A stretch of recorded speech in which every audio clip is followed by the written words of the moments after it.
Hi, everyone. This is Existential Theory. My name is Evan Reyna, and let's jump right into these big questions in life.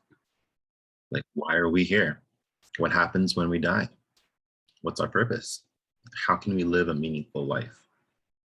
Through the eyes of existential theory, these are the questions that we have to look for answers for.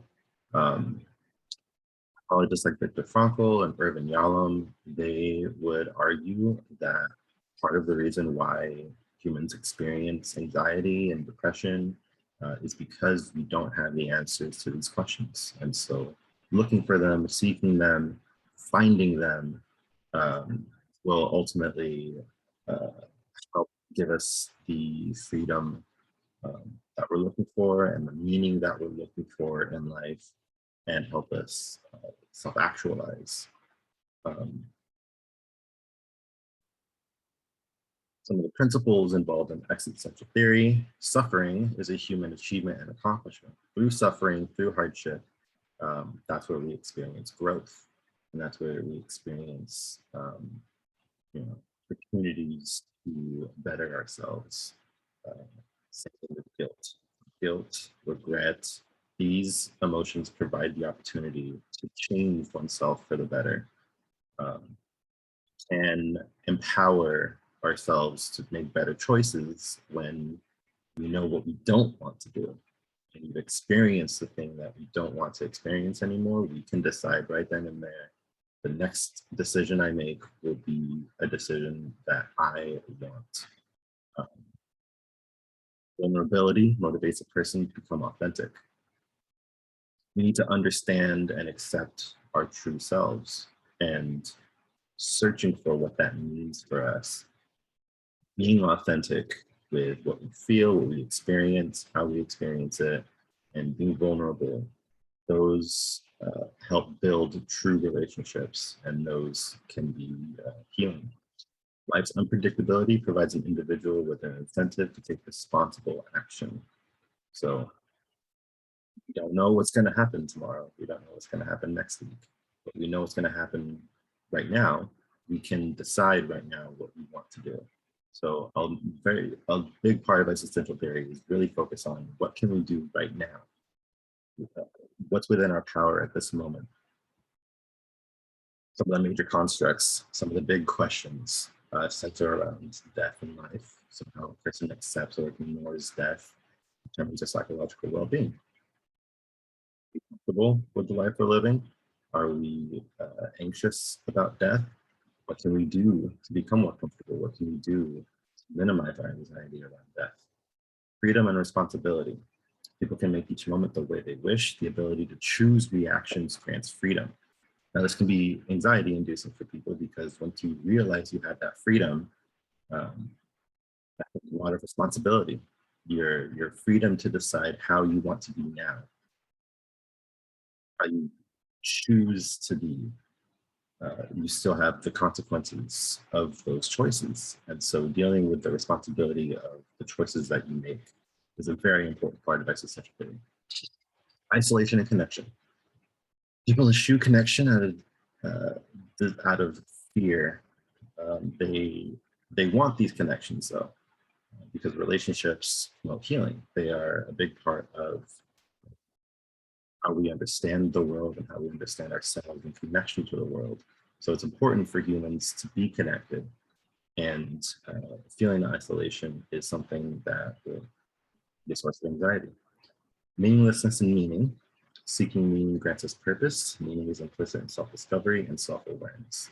So this is just the major goal of existential theory: is what is the meaning, not necessarily the meaning of life, but the meaning for your life. What gives your life meaning? What motivates you to get up out of bed? What motivates you to make the decisions that you make for your life? And finally, authenticity and vulnerability. People have the power to change because of, not in spite of, the risks involved with being known. So, I mean, you would hope that anyone coming into seeing a therapist, seeing a counselor, will be authentic and will be vulnerable, because that is the way that people grow. That is the way that people understand themselves and start building the connections that they need to be seen and be heard and be understood. So the major goals, keeping all this in mind, awareness of your possibilities, of your freedom of choice, your responsibility for those choices, and the things that get in the way of that freedom. Building self-awareness, uh, awareness of your context, what you can control and the things you can't control. Acceptance, core conditions of being human, things that we all experience, death, isolation, unfairness, things that we can't change, but we have to come to accept so we can release these anxieties and find meaning in them. So, create meaning in one's behavior, life, and suffering. Ultimately, people suffer through the lens of existential theory. People suffer because they don't have meaning. And so helping people find meaning will alleviate suffering. So let's look at Brandon. In the case of Brandon, he's a 93-year-old Black male and a new resident to a nursing home. Before entering into the nursing home, Brandon lived alone in the house where he raised all of his kids and was married to his wife for 50 years. Brandon described himself as being the sixth of 10 children, surviving his parents, siblings, wife, and several of his children. He finished high school, did not go to college, but was gainfully employed as an insurance agent that allowed both he and his wife to be very dedicated to working as a team to put their children through college. Now, Brandon lives off Medicare with little savings. Brandon grew up in a close-knit community in his youth, and recently, another one of his close friends died. He is ambivalent about his interest in short-term counseling, but was referred to counseling by one of the nurses at the nursing home. He has good humor, a friendly disposition, and a determined nature. His presenting issue is threefold: loneliness and a desire for connection with a new social group. 2, feelings of being useless and like a burden to his remaining family as he comes to terms with his diagnosis of Alzheimer's. And 3, fear of death and further loss of friends and family. Recently, he's been thinking about how it might be easier if he died on his own terms and not wait for the Alzheimer's to completely take over. So, applying existential theory to this, let's take a look at the therapeutic procedure. Now, there isn't necessarily a procedure, like a traditional procedure for existential theory. One of the things that I saw in one of the readings is there are as many therapeutic procedures for existential theory as there are existential therapists. So it's really about that relationship that you build with the client. Like unconditional positive regard, acceptance, authenticity, empathy, really building that connection with the client. That is the single most important factor in applying existential theory. It is the building block for everything else that follows. Building authenticity, being vulnerable, finding meaning, confronting these big things, these big questions, these big fears in life. That starts with the helping relationship.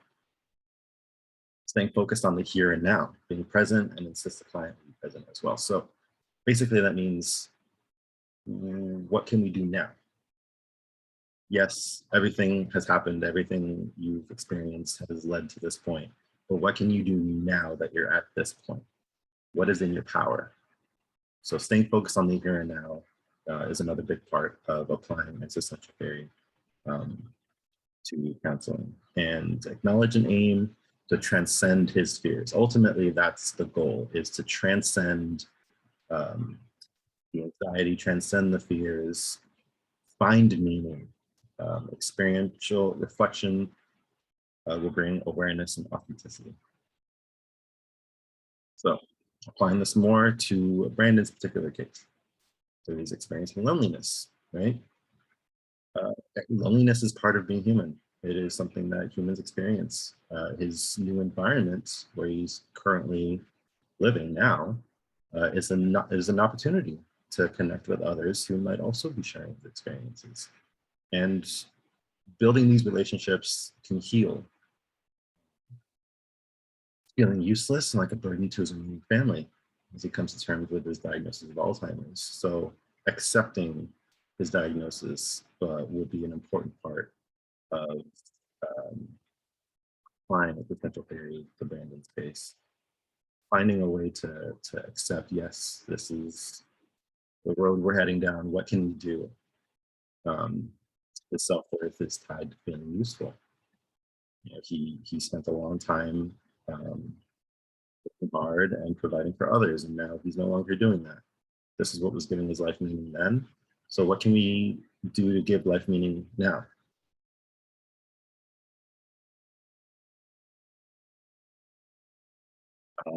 He's fearing death, right? Fear of death, for the loss of friends and family. Again, that's part of being human. We all experience death one way or another. It's coming for us. We can't change it. So what can we do to reframe Brandon's ideas on what it means to die? And how can he define the relationships that he makes at this stage in life? The relationships that he makes at this stage in life are very different than the relationships that he's made throughout the rest of his life. Um, he's going to be seeing a lot more people die now. How can we help him cope with that? How can we help him find a meaning through the relationships that he does make at this stage? And he's also contemplating physician-assisted suicide because of his diagnosis, because of his fears of death. He feels like his life has no meaning right now. So if we go through and apply existential theory to his counseling and search for meaning in his life at this stage, we might be able to eliminate that desire. It's also important to note that we are going to have to, at a certain point, his cognitive functions will decline. So we'll need to make a judgment call somewhere down the line. It's suffering great enough. So some of the risk factors, right? Like I said, deteriorating mental health, declining physical health, his motivation. Those are the things that might impede existential theory being applied successfully in this case. But the things that might encourage this route, things like an active social life. He will be living in a retirement home. He'll have a community, personal development, reframing his life and understanding his life and finding meaning in his experiences. A sense of financial security. He's living off Medicare, and he's not, making the same kind of money that he used to be. Understanding and accepting that might be a helpful thing, and fostering a positive sense of self-worth. Okay, so now let's look at some of the strengths and limitations when applying this theory to something like gender. So he is feeling useless, right? This might stem from societal expectations of men to be a provider, like he had been his entire life. So now at this point, we can kind of explore, what does it mean now at 93, having experienced everything we've experienced, to be a man? What does manhood mean to you at this stage in your life? Regards to race and ethnicity, Brandon's a Black male. Statistically, he'll have a lower life expectancy in the U.S. than white Hispanic counterparts. Connecting to others and to his culture might provide a sense of meaning. So this could be an opportunity and something that will obviously he will be aware of. Socioeconomic status. Now, he finished high school and he was gainfully employed his entire life, right? He currently lives off Medicare and what remains of his savings. He doesn't want to feel like a burden. So it would be difficult in this case to, extricate some meaning from his current financial situation. But again, we might be able to. We might be able to reframe this in a way that will make it something. He's suffering. He's struggling. How can we find meaning in that? What can we do about it? With regards to ability, so like mental, physical ability. Existential therapy has actually been shown to be really beneficial, especially for older populations.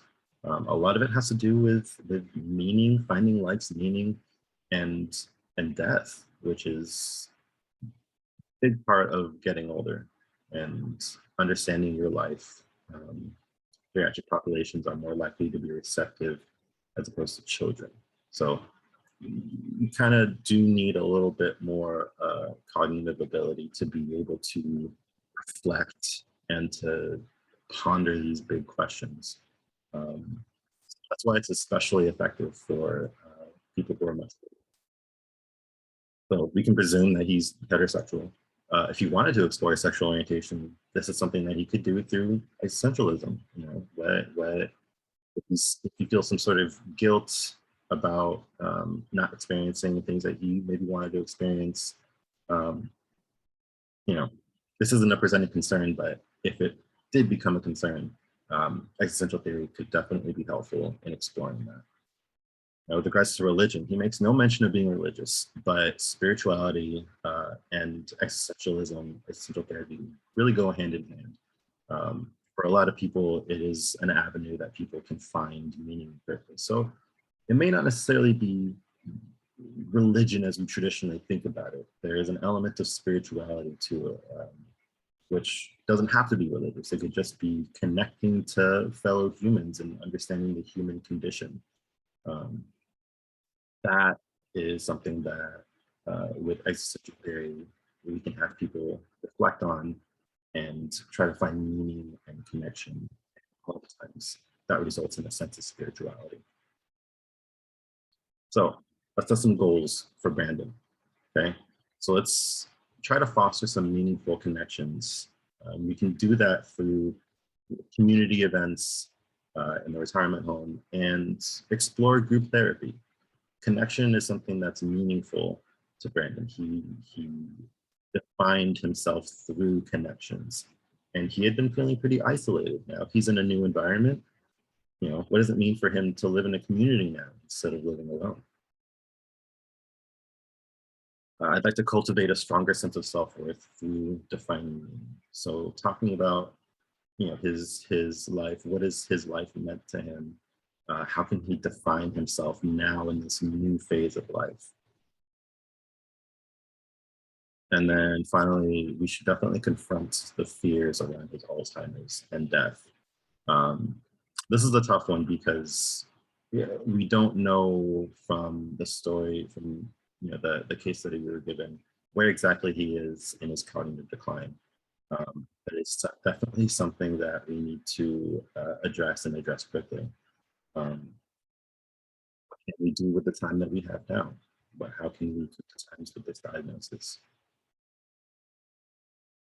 So as a counselor in training, I really do feel like this this theory, this framework speaks to me. This is something that I've always felt connected to in a way. Since I was younger, I'd always ask these questions, and what does it mean to be human? How do we connect to one another through our humanity?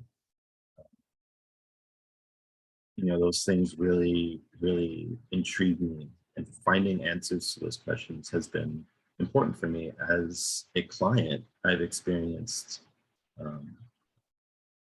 existential therapy, and it's really empowering. It's really empowering to realize there's so much of the world that you can't control, so much of the world that it's just out of your control, but there is enough of it that is in your control that you can accept that there's so much of the world you just won't have an influence over. But what you do have an influence over, you have a responsibility to accept the consequences of your choices. And that has been something for me that I use every day in my life. I ask myself, if I had two choices, right? I have this, I basically frame it as I have this set of consequences and I have that set of consequences. And which consequences am I willing and capable of dealing with? And that's how I'll make a decision. I feel equipped to deal with hardship. I use hardship as, I had to restart this video about 3 times because my dog was barking. And I used that frustration to reorganize some of the slides on here so that things flowed a little better. I found meaning through that hardship, and that's just a small example. That's just a regular everyday. Here's how I applied it. Um, so this really does fit my values. It fits my style. It fits how I think, um, and it's definitely something that I intend on employing often. And so here are my references. Again, thank you for joining me on this. Uh, this was a lot of fun to research, and I look forward to hearing your thoughts on existential theory. What are some of the ways that you would approach Brandon's issues and his concerns? What's something that you think I overlooked, something that I missed? Um, I'll leave you with a quote from Viktor Frankl. Without meaning, people are likely to live hollow lives, seeking pleasure and ultimately finding suffering, depression, and hopelessness. Freedom of human spirit and the desire people have to find meaning in their lives. Um, so he really hopeless. That last part wasn't really a quote from him, but oops. All right. Thank you.